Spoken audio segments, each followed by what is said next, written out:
Um, these Perfect. Thank you for recording. And so these master classes are really for us. We're creating space for you, for the friends, for experts in the industry to connect, share, and really learn from each other. Um, and yeah, learn something new and apply this knowledge for the business. We want to make this ideally very interactive. So if you have any questions, feel free to raise the hand or drop the question in the chat box. Then we'll make sure that we'll get to it. So I will have Jane give a little bit of introduction on who is she, what is she doing, how is she helping brands, and so then we can get into the presentation. Perfect. And to take that even a step further, I like it in this presentation that people are unmuted so that it's actually a conversation as we're going through. It makes it a lot more interesting, and I think you guys learn a lot more. So I will start sharing my screen and we can begin. There we go. Okay. So Jane Phelps started No Agency back in 2010. So it's been several years. Been doing SEO since probably 2008. So that means started SEO when you could take articles and spin them and stuff keywords into websites that had the same color in the background and all this wonderful black hat SEO that never did for our clients. And then we had the big Panda update where most people, a lot of you guys are probably too young, but most people, their websites crashed when that happened. We are a search firm, so we mainly focus in SEO, SEM, and content. That's where our focus is. We've probably got 75 years, which means we're all old, of search experience with all of us. We are location agnostic, so even before COVID hit, we've always worked from home. And we are certified woman-owned business, which is pretty cool. All right, so today we're going to talk about SEO and just kind of lay this foundation. Go into Google Analytics and look and see what traffic is coming to your website. You should have at least 50% of your traffic that comes to your website be organic. If you have to pay to play, then there's obviously some help to do or some work to do. And you'll find too that organic traffic is, they call it free traffic, even though it does take work to get there. But organic traffic is typically your best converting traffic. And that's why it's really important that we focus on it and make sure your website is dialed in. For those of us that are in marketing, we know what the organic and paid search is when you see it in the listings, or most of us do. But if you talk to people that aren't in the business, they will not most likely click on that paid search because they say, well, they paid for it, so why should I click on it? So you see that most people tend to click on the organic search when they're on Google. And in fact, the numbers from Nielsen are 94% of people do click on the organic search results. All right, so here comes the eye chart. It's a lot of stuff that Google looks at when they are trying to evaluate your website. And it's in 3 different buckets. The first bucket, and we will focus mainly on on-page SEO, but it's important that you understand all of this. The technical SEO, Google gives you only so much crawl budget when they're crawling your website and trying to index your pages. And so it's super important before you even think about optimizing your website any other way, is to make sure that your website is crawlable. So what does that mean? That means that your site architecture is solid. things as simple as you've got your company name /blog or /product, something that shows Google a logical way to crawl the website. Submitting sitemaps is super important in Google Search Console. Optimizing for speed. So if you've got a really slow website, and you can see it in your Google Analytics, it'll tell you how fast your site is. The slower the website, the lesser number of pages that Google can crawl. So you want to make sure that your website is super fast. Redirects, you want to be from a technical perspective. You want to make sure if, let's say you've got a product that no longer exists, don't just take that page down. Redirect it to a different page and make sure that there's just one redirect rather than multiple redirects, because Google then will get too far down crawling. Robots.txt is also something, a program that you need to have in your back end. URL formatting, for those that weren't here earlier, I called my husband's company Veterans Employment. Google says, oh, we don't rank people based on their website URL and the keywords in it. Yes, they do. And you also want to make sure that when you are creating your URL, it's got words in it. And Chris, unfortunately, I did look at your website. You're part of this presentation, so you're going to get your hand slapped. And then there's this word called canonicalization, which took a long time to be able to pronounce. The best way to describe canonicalization, and it goes back from a technical perspective, let's say you sell socks. If you've got 10 different colors of socks, that's a lot of different pages that Google is indexing, and it's kind of diluting the power of your socks page. So you can canonicalize those different colored pages back to the main sock page, so that when somebody is searching for socks, they'll find you first, and then they can go down that rabbit hole of finding all the different colors that you have. All right, so that's technical SEO. Off-page SEO, also very important. I put link building here. Do not ever, ever, ever spend money on people to build links for your website. That is black hat SEO. Either Google will ignore them, or if you do too much of it, they will penalize you for doing it. When we say link building, that means either guest blogging. So if you've got a great product and you write an article that's on a magazine that is similar to yours and it links back, that's a great piece of backlinking. With social media, Google shares the API with Twitter and Facebook. So unfortunately with B2B companies, not LinkedIn, but the more you are sharing on social media with Facebook and Twitter, that also creates backlinks to your website as well. There are some companies, the bigger tech companies, sometimes their competitors will actually pay these little work groups to build backlinks to your website. So that's some negative SEO that people will do out there. Again, Google will ignore most of those. All right, so on-page SEO, and then I'll pause after this slide if there's any questions. On-page SEO is really the bread and butter of once you get the technical done.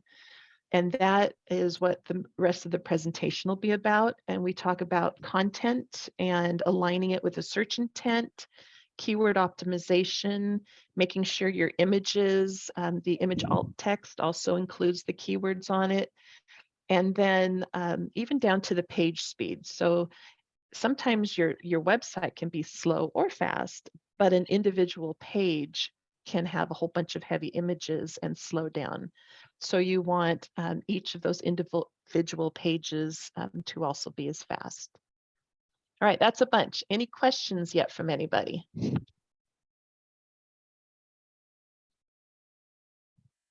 Nope, we're good. All All right, let's throw out some more acronyms. EEAT and YMYL. So several years ago, you could go onto Google and you could say, did the Holocaust happen? And on page 1 of Google, it would say, no, it didn't. And that really kind of sparked the interest of Google.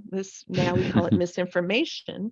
But if you had a website that was well optimized, you could have untrue things ranking well on Google. So Google said, we're changing everything, and anything that is YMYL, which means your money, your life. So anything that has to do with your money, your life, we're going to put a very specific lens on it. And that would be if you've got a shopping cart, if you ingest the food that you are selling. We do a ton of work in the better for you health, wellness, and supplement industry. So all of those scientifically backed websites have to have this lens on it. And what Google calls it is EEAT. They added the extra E in December of this past year. And that means experience, expertise, authoritativeness, and trust. I've got a link at the end of this presentation that has kind of a checklist you guys can go back and look through and make sure that your website has all these components. But they're just trying to make sure that everything on your website, down to looking at customer reviews, having your content written by somebody that has the credentials to say that carrots cure cancer. All these things, Google has about 15,000 quality raters that they pay to individually go in and look at these YMYL websites and check off these lists to make sure that you're compliant. All right, so that's really high level. I just want to kind of a first blush just show you what the Google search results look like, because sometimes people are a little confused. So this is what an organic search result would look like for CBD for dogs. It's got a really high search volume. You can see here in my little tools, there's 60,500 searches a month. When you look at the search results, it's all organic. And I'll go more into this later, but always look at, when you are looking at your products, what is Google rewarding? And you can see here, it's all informational. CBD oil for dogs, you would think, well, maybe people are buying it, but no, they're educating. Google is trying to educate you. Now, from a paid search perspective, as you can see, we also work with the National Animal Supplement Council, so it's kind of animal focused here. But this is what paid search looks like. If you're looking for horse supplements, what you see in these images here are actually people pay for it, or these sponsored ads here, people are paying for these search results. So there's two different lines of thought, the paid search and the organic search. Sometimes if it's too competitive, you do need to move over to the page search side. All right, next section. Any questions so far? Jane, do you know about what those paid searches cost? The answer is it depends. And in fact, I can show you in my tool here. So the CBD oil for dogs, the cost per click is $2.53. So each time an ad would show up for this and somebody would click on it, it would cost $2.53. It depends on how competitive that term is and what the search volume is for that term. We have some high-tech clients that will pay $50, $60 per click, cost per click. Wow. But if your software is $1 million, then it's worth it. Any other questions? I have a question. So let's say that I have a product, CBD oil for dogs, and I have also part of my website that is educating. So how would that be viewed by Google? Like, the content, the educational content would be, would rate higher even though it's a selling website, or how that works? A selling website should never just be a selling website. It goes back to that EEAT. So if I'm selling CBD for dogs, I've got to have a whole bunch of content on my website that helps support that. Down to the definition, what is CBD for dogs? Now, Alexandra, this is a really great transition into this next section. So we can talk about it more here. Thank you for laying out that framework for me. You're welcome. And I think Tess has also a question. Yeah. Yeah. I just have a quick question. So I know that the images popping up when you search a product is kind of new. Are all of those images that pop up before you see the actual website, are all of those paid? Or okay, all of them are. All of that is paid, yes.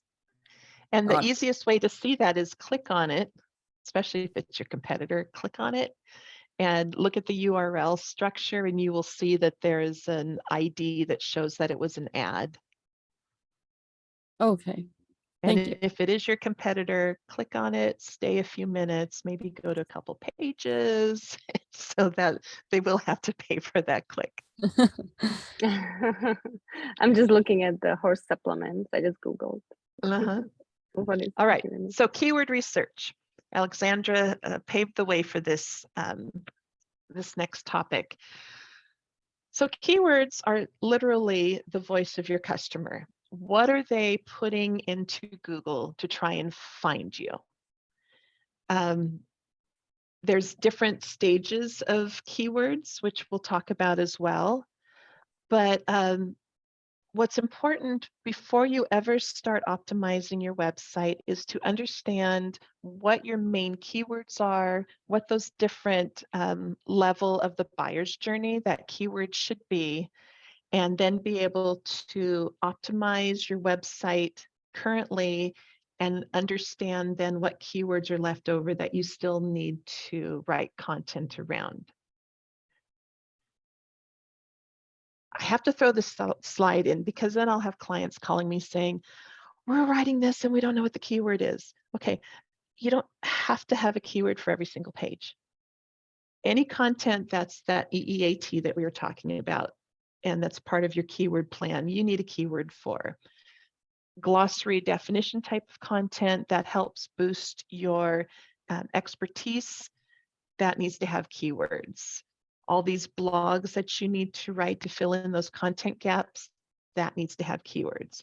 But if you just have, I don't know, National Bread Day, we don't need a keyword for National Bread Day. It just is what it is. If you're interviewing the CEO of your company, that more is your experience. You're talking to the CEO and writing a blog about how they started and everything. Doesn't need a keyword.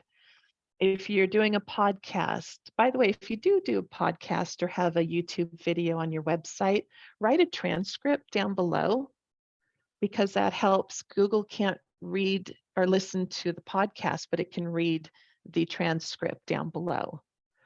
So do that, but that also doesn't need to have a keyword. Now, this is our secret sauce for picking a keyword.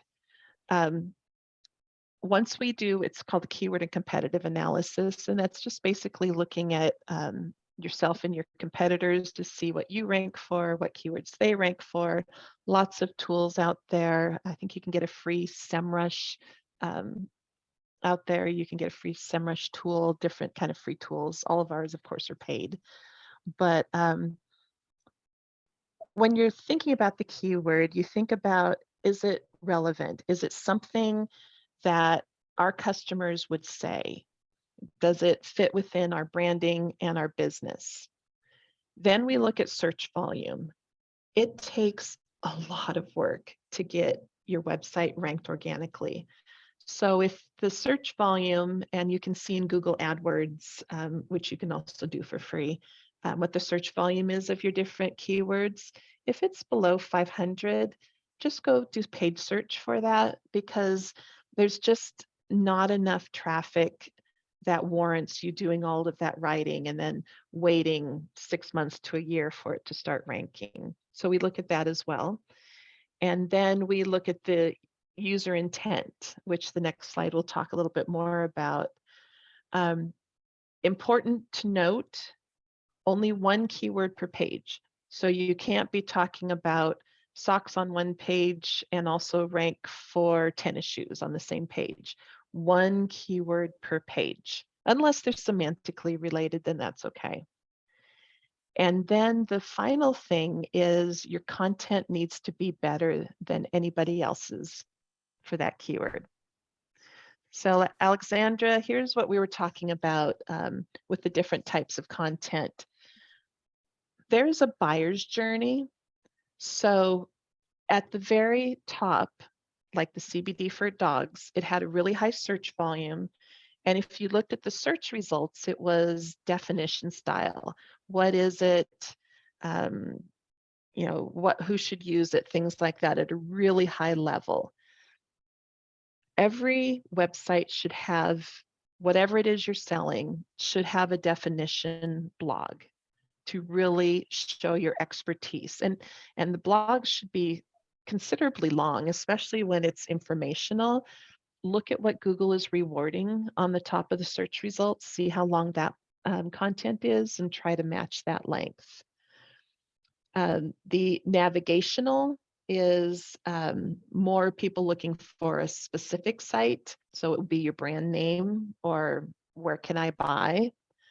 The commercial type of keyword intent is looking for best or cheapest or cleanest, anything like that. And then transactional is I'm going to the website, I want to buy X.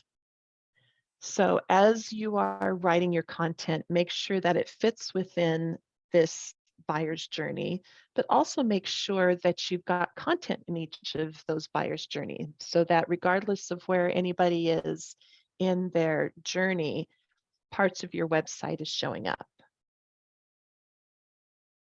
All right, pausing again. Any questions?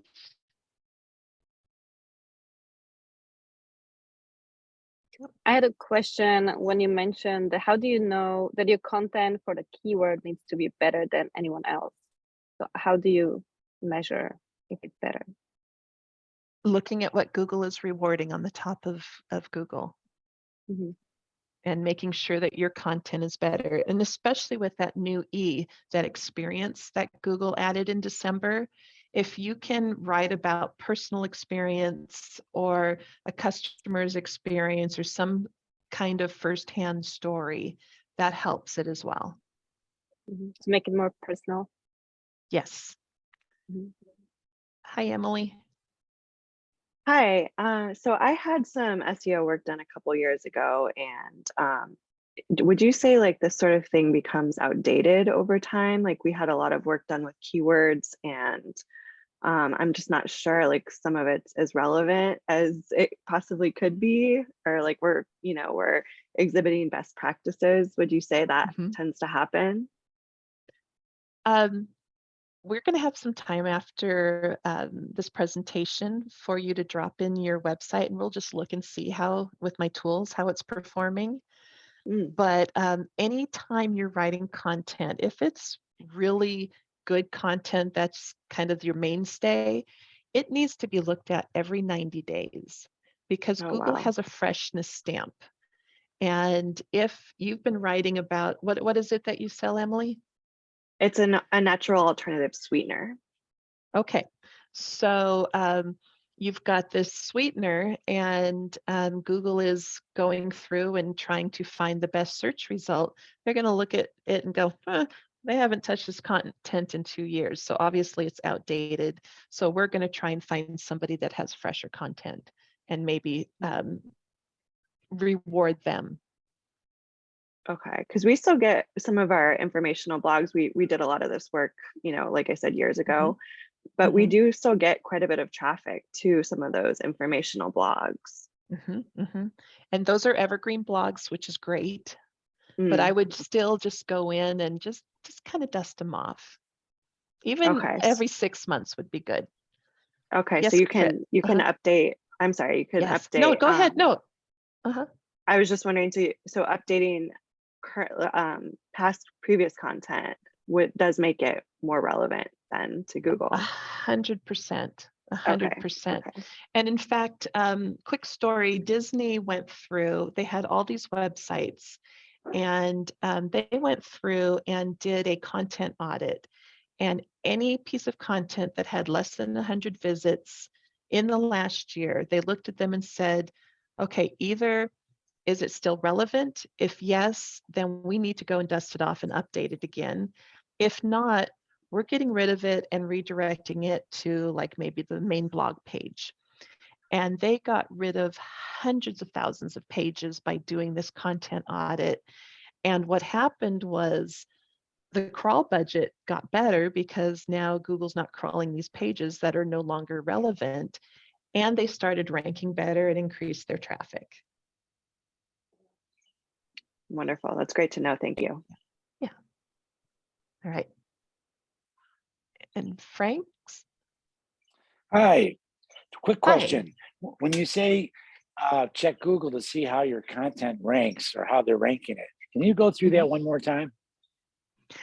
It's more how Google is ranking just that particular subject. So if we go back and we look at this CBD for dogs, Mhm. the first thing here is your eight best CBD oils for dogs. So this is informational type of content. You know, CBD, what you need to know, top brands. So this is more informational type of content. So you do the search, you see what Google's rewarding at the top of their search results, and then you try to emulate that. Okay, so that it could be for, who's got healthiest snacks, best. I'm in the snack business. Okay. Alternative nut, allergy free. So I would try to find articles, whatever, that were written on that, or maybe some on us, and see how it was ranked, or just find others and then see possibly how that affects them.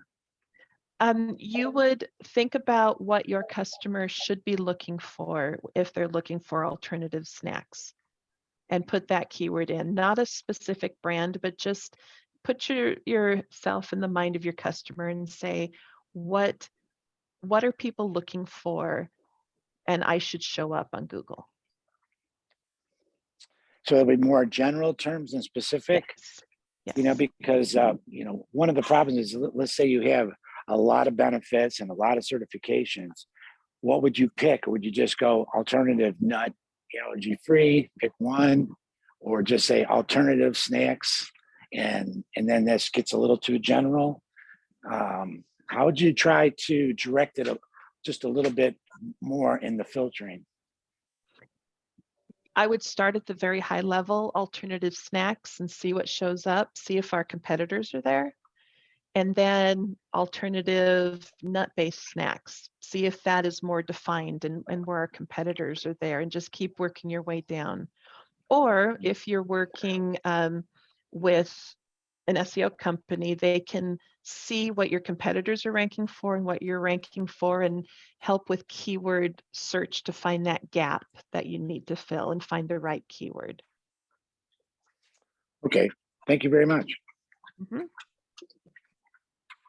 Chris, did you have a question? Oh, earlier I was just curious as far as like blog posts. Are you actually saying that I go to a previously published post and change up some of the words and change the publication date so it's now a new post? You don't even have to change the publication date. In the back end of your website, it'll show the last stated in the code, the last updated date. And when Google's crawling your site, they see that. Oh, okay. Thank you. Yeah. Now, if it's relevant, I mean, if you're looking in the search results and you see an article that's actually dated, I prefer that you don't put dates on your articles, on your blogs, because I'm going to see, well, that's from like 2018. I want something newer. So just remove those dates. All right, we're going to go into creating content. And I think Frank's is going to help you a little bit as well. There's a couple tools. One's called Answer the Public and one's called alsoask.com. So we're going back here for the CBD for dogs. This was generated by alsoask.com. Also asked is when you see in the search results, there's always a section that said people also ask and have all these drop downs. Well, this tool, and I think you get 3 free or 2 free a month. So if you've got staff, have them do it as well. But what this will do is it will take the keyword and blow it out to help you write your content. So if CBD for dogs is your search, then your content should include, and it can even be on one page as in different sections of your website. Does it do anything for dogs? Do dogs vets recommend it? What's the form of it? Does it help calm anxiety? So this tool is really helpful in sparking your creativity in writing content.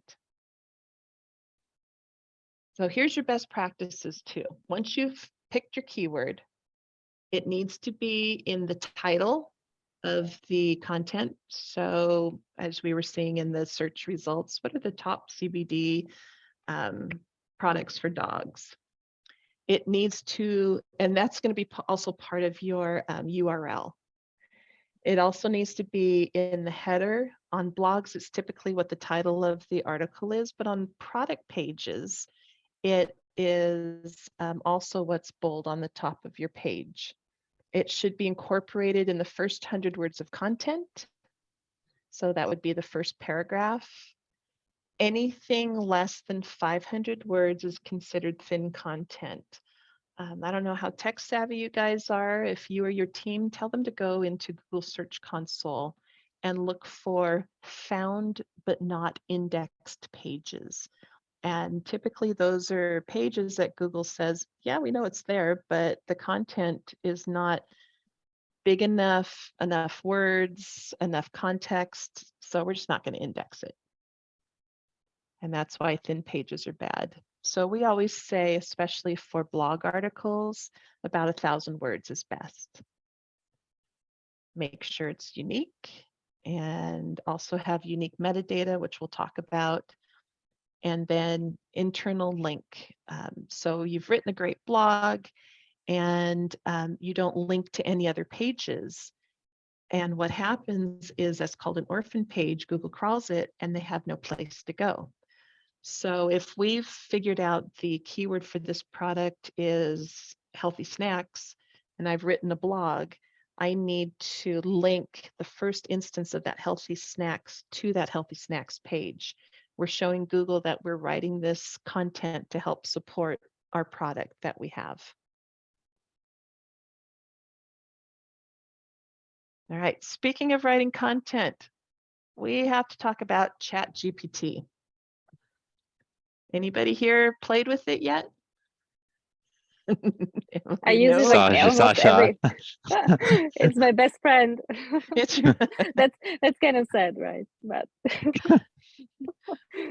so another hat that I wear, it's called Nutrition Capital Network, and I'm a mentor for companies that are get up and present their companies to capital funding people. And so I was mentoring a guy this morning who has plant-based buttermilk, and he's got 7 pages on his website. I'm like, gotta have more pages on your website. So I put into ChatGPT, give me some subjects that I can write about around plant-based buttermilk, and it came up with a whole bunch of them. And I picked one of them and I said, write a 1,000-word blog article based on, and then whatever it showed up.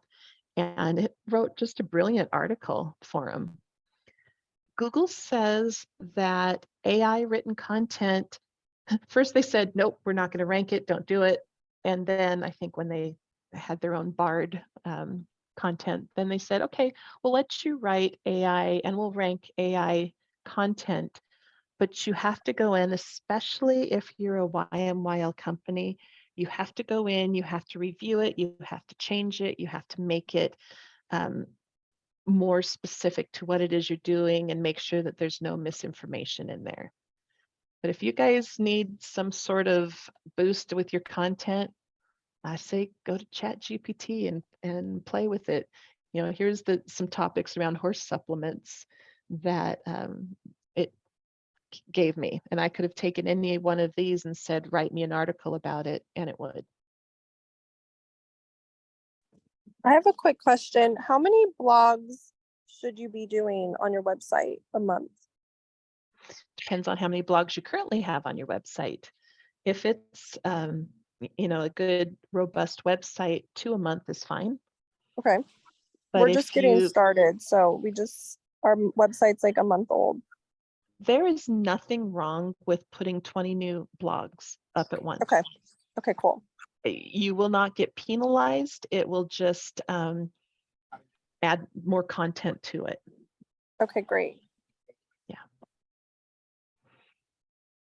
All right, so speaking of writing content in September, Google likes to do algorithm updates all the time. I think last year was the worst in history since I've been doing SEO, but they did this helpful content update. And here are the questions as you're writing the content that you should be asking as well. By the way, Alexandra, I've got this in the whole presentation in PDF that you can share with everybody. So I see some people are writing things down. We can share this when we're done. Awesome. Thank you. We'll put it in the email after. Okay. Perfect. All right, so I talked about writing metadata, and I will show you on the next slide where things are, but each page should have its unique metadata. Page title, which you actually see at the very top of the tab of your website, that should contain the keyword as well as your company name. There's a maximum of 65 characters, and that's what shows up in bold in the search results. If it's longer than 65 characters, you'll see that ... because it can't fit in the search results. The meta description is what shows up below in the search results. You can't see it on the page, but it's in the code in the back end. It's good to have unique meta descriptions for each page, but just know that about 60% of the time, Google's not going to show people what you've written. It's adjusted to the search inquiries. Sometimes they'll just take content off the page if they don't like what you've written. But it is good to have that in the back end of your website. And then the H1, there is no character limit, but it should include the keyword as well.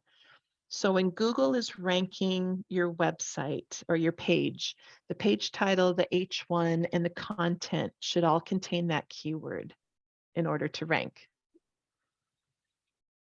So let's look at Chris's page. Oh dear, Chris, the URL for this, what is GMO, which is a great article. What is GMO is perfect because you don't have GMO in your bread. And it's a great article. But the URL says bucket of bread /Elementor -6227. Uh-huh. I need to update that. You do need to update that. So the page title you can see over here is what is GMO, and you've got the company name here as well. It's only 44 characters, so well done. It fit within the character limit. Your meta description, there is none. And then the H1 is right here, which is what is GMO. So that part was good as well. And you know, you've Sorry, can you then talk maybe a little more about what is the meta description? The meta description, remember, you can't see it on the page. It's what shows up in the search results. Okay. So it's in the back end code of the website. Okay. And Thank so you. if you're on WordPress, it'll show you where to put the page title and the meta description and things like that. So it's in the back end code. Same with Shopify, all of those. So it's a really great try here, Chris, but there's some opportunities. All right, so any questions more on the anatomy of the page here? Frank, you still have your hand up. Sorry. Okay. So here's my contact information. Follow me on LinkedIn. I post lots and lots of stuff. Here's my email. Also, you can see here this checklist here. This is if you've got a health better for you type of website. It goes through each of the elements that you need to have based on the Google Quality Raters guideline. Go in and check those off and make sure that that is right. All right. Will you send? Do we get a copy Yes. of the deck? Yes. Oh, perfect. Yes, you will.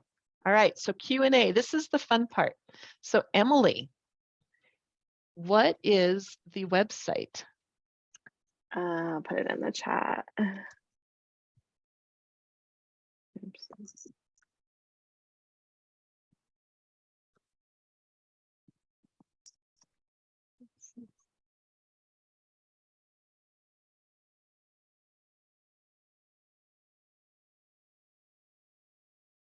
So this. Yes. Okay. Sugar alternative.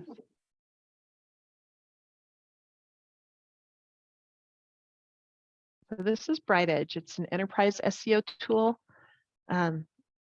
Costs probably $3,500 a month to have it. It's not cheap, but it's a great tool that we use.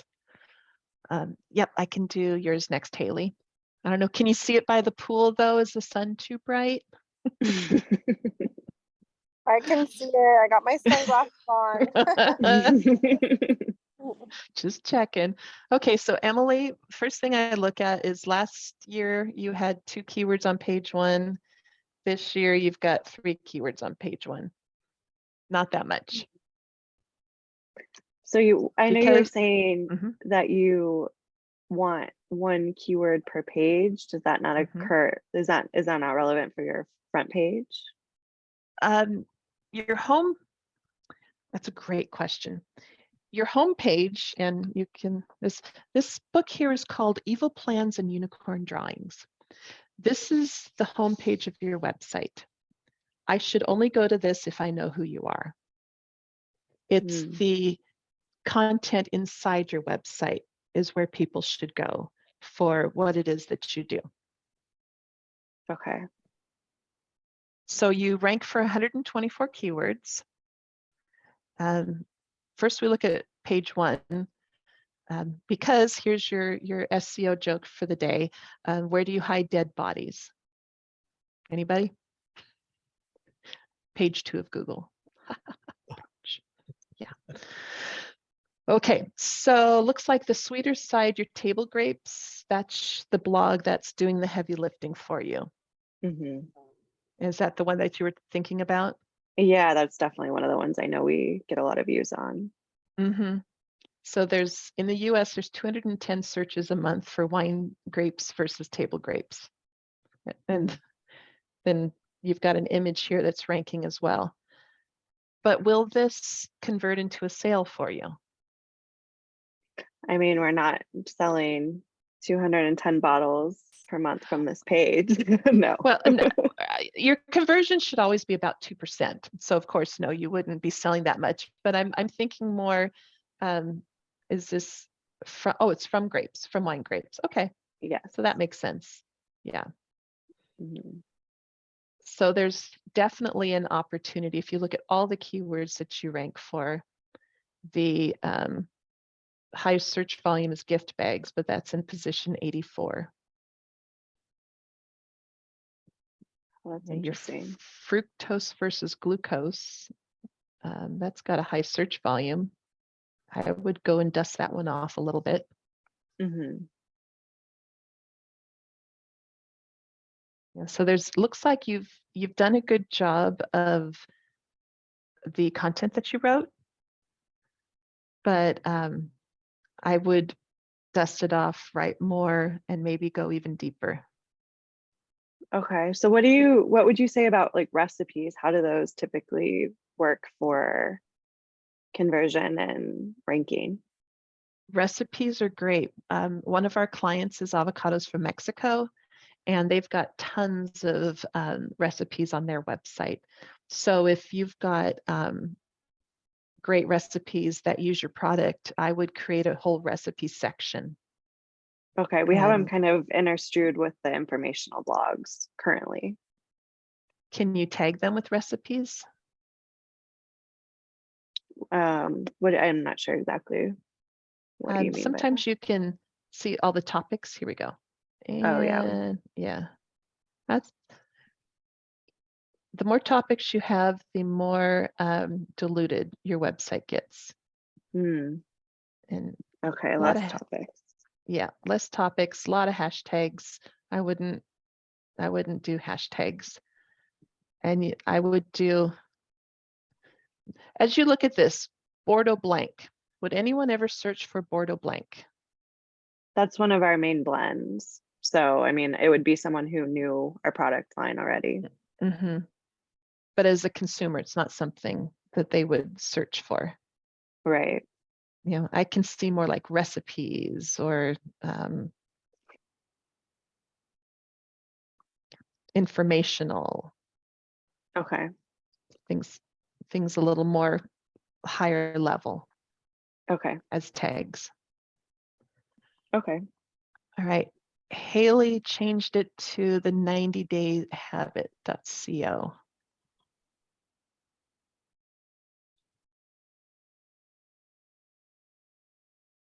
Okay, so she's showing a beach, which means that she needs to be by a pool to work. Yes, don't we all? I don't know, it's been too cold here in San Diego. I know. Okay, you've got a whopping 18 keywords. And one on page 1. So the 90-day journal. There's 210 searches a month in your position 5. Is this a fairly new website? No, it's more established, you said. This website, we're in our 3rd year, but we've never done like SEO. Basically, don't Mhm. have any idea what I'm doing. Had a marketing firm that tried to help us, but Yeah, you need more content. okay. Articles.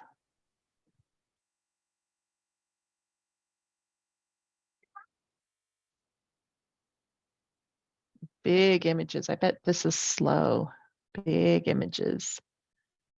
And okay, what is this called here? How many words do you think that is? Maybe 500. Mm-hmm. And class, what did we learn about 500 words on a page? Finn? We want 1,000.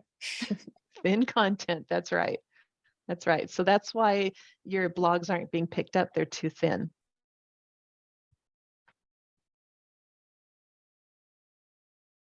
All right. Okay, so Frank, you're next. Okay.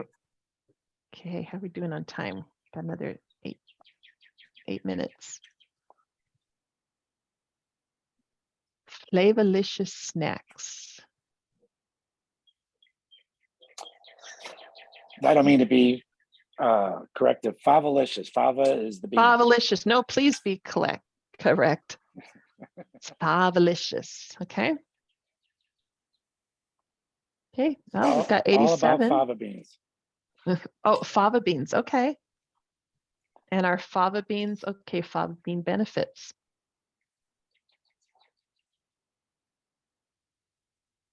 All right, I'm going further with you. Fava beans.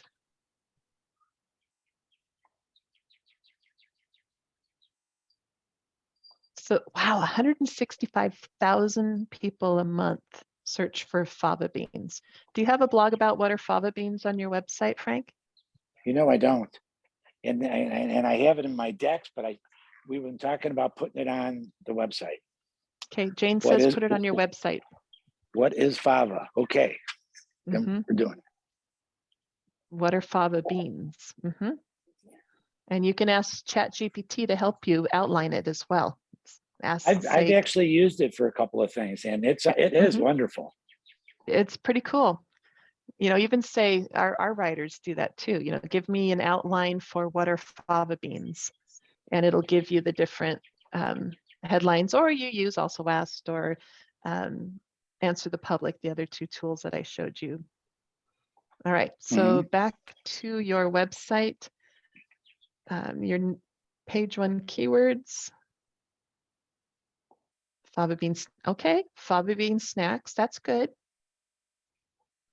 But why is it just this 12-pack that is optimized? That's the only way it's sold online is in a box of 12.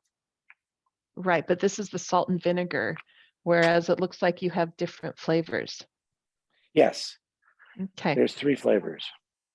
Okay, here's another thing to learn. So now that we know that it's the page title and the H1 to optimize your website, the page title, Google reads from left to right, is Favalicious Salt and Vinegar Fava Beans 12-pack. Do you think if I'm looking for a fava bean snack, I'm going to look for Favalicious first?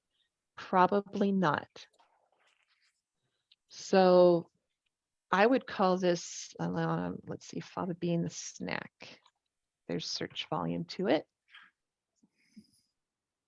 720 searches a month. Okay, so that's good. I would call this fava bean snack, salt and vinegar, 12-pack. Does that make sense, Frank? It sure does. Yeah. I mean, Because now it's not that difficult, but when you're doing it, you just don't know. But when you say it, it does. Yep. So that's the biggest thing. Like we work with Pure Encapsulations and their supplements, and we found that all of the supplements were branded terms. And so we went in and optimized it for what people are searching for rather than the branded term. And their rankings just absolutely exploded. So we would do the same with these favorite fava bean snack, chili and lime, fava bean snack, wasabi ginger, and then the new one, Yes, fava bean snack pizza. 100%. Okay. Yeah, what people are searching for rather than your branded term. And that's part of the check sheet that we have that we share with everybody. And All when right. you do something like that, do you see almost immediate results? The canned term is it takes 3 to 6 months to see changes on your website. However, if your website's, yes, SEO is slow work. But if it's an established company and you just need to be turning those dials, typically in about 90 days is when we really start seeing things move. Okay.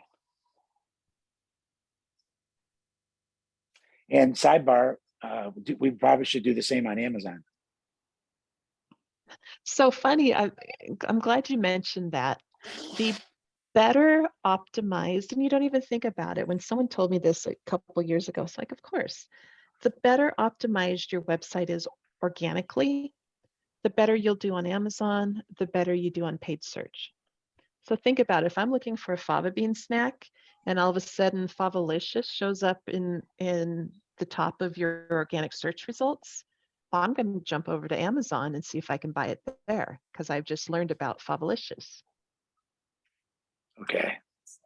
It's totally logical. Yeah.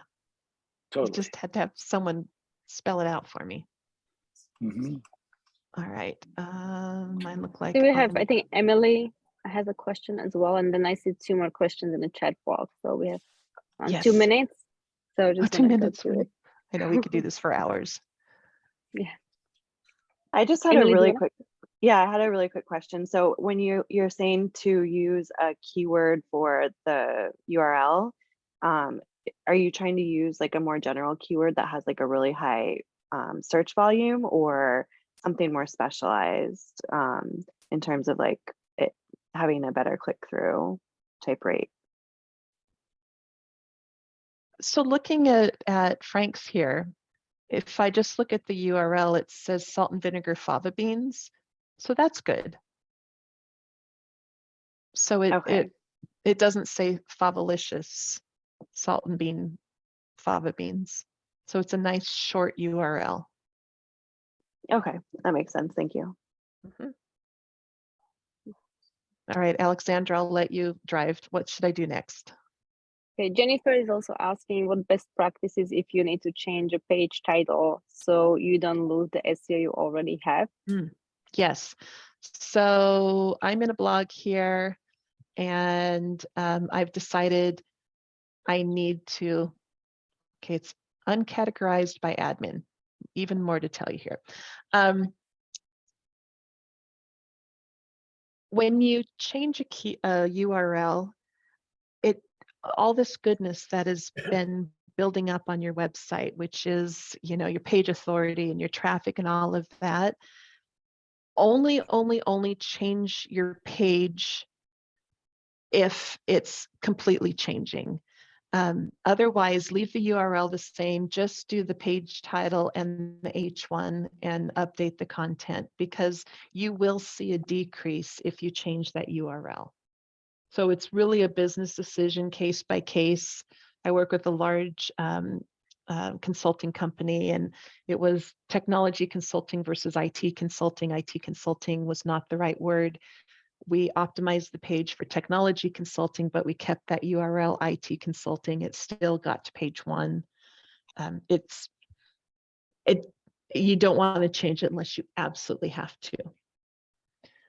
Also, you can see here on this blog, it was written by admin, and we are talking about, well, there was some here about health. Your blog should always be written by somebody who has the credentials. If you're saying something health-wise, it needs to be written by somebody that has the credentials to say what it is they're saying. So if Emilia is a nutritionist, that's fantastic. If she's just a random person, that is not going to work with your EEAT. Oh, look at category SEO. Okay, who's next, Alexandra? So it's 12:01. Oh, I it's don't want to 12:01. take too much more of your time. I'm sure we can do this for another hour. But yeah, that was really great. Thank you so much, Jane, for all the valuable information and all the questions and the answers. So if you guys have any more questions, we'll send the email maybe like an hour later with this replay and also the presentation and also contact information for Jane, so you can directly email her and connect with her and get more questions answered. And yeah, so thank you so much, Jane, and thank you all for coming. We will have another masterclass in 2 weeks, and the topic will be about funding. So you'll receive more information in your mailbox next week. So that will be fun as well. So yeah, thank you so much all. Thank you, Jane. Oh, it was Thank fun. you. Thanks for letting me do Thank it. you. Thanks All so right. much. Bye, Okay, everyone. have a great weekend, guys. Happy Easter. Thank you. Easter, everybody.